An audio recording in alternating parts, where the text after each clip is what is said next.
Okay, so our project is on creating a computational model of angiogenesis in wet age-related macular degeneration, and we just wanted to start off by thanking our project sponsor, the National Institutes of Health, in conjunction with the Varghese Research Lab here at USU.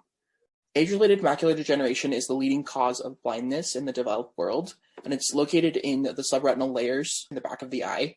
And so in figure 1, you can see those different layers, and we focused on mainly the RPE layer, which is the cells that take care of your photoreceptors. In age-related macular degeneration, what happens is those RPE cells degrade over time, and the remaining RPE cells will send out a signaling protein that's a proangiogenic factor. We focus mainly on VEGF because it's the most explored, and then that will cause angiogenesis, which is blood vessel invasion into the subretinal space.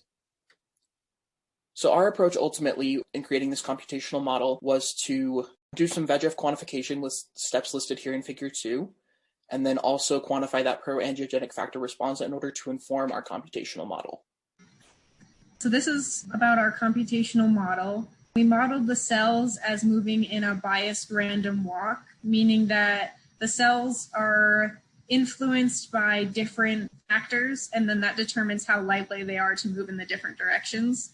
So the different factors are VEGF, protease, and fibronectin, which and their concentrations can be seen in figures B, C, and D. And so based on those concentrations, we get the probabilities of where the cells are going to move. And then the cell paths can be seen here in figure A. The question to be asking yourself is, do these cell paths actually represent something that's realistic or can be experimentally validated? What's shown in table 1 is a set of parameters that can be used to quantify the cell migratory paths. So those parameters are forward migratory index, directness, distance, and velocity. On the left column of the table is an experimental set of data, and on the right side is a set of computational data that we produced with our model. You'll notice that the values are fairly comparable, especially in terms of the forward migratory index and the directness. So it says that the behavior of the cells in our model is pretty close to what they actually do experimentally. And the other thing that we're working to do then is to make sure that the parameters in the model actually match what happens in vivo. One of the main parameters that we're looking at is the proangiogenic factor, VEGF. We quantified this using a protein detection experiment called an ELISA. What you can see here are 2 different experimental conditions. So RPE cells that are grown in a monolayer and RPE cells that are scratched. The scratched cells represent AMD, like was shown at the beginning of this presentation when the cells degenerate and lose contact with one another. Our protein detection showed that cells that are scratched express more angiogenic factor, VEGF, which is not surprising. That's exactly what happens in AMD. But we also importantly have these values that we can then use in our computational model. In terms of future directions for our project, we're getting ready to get started on these migration assays. And this is where we'll try to really validate the overall behavior of the model.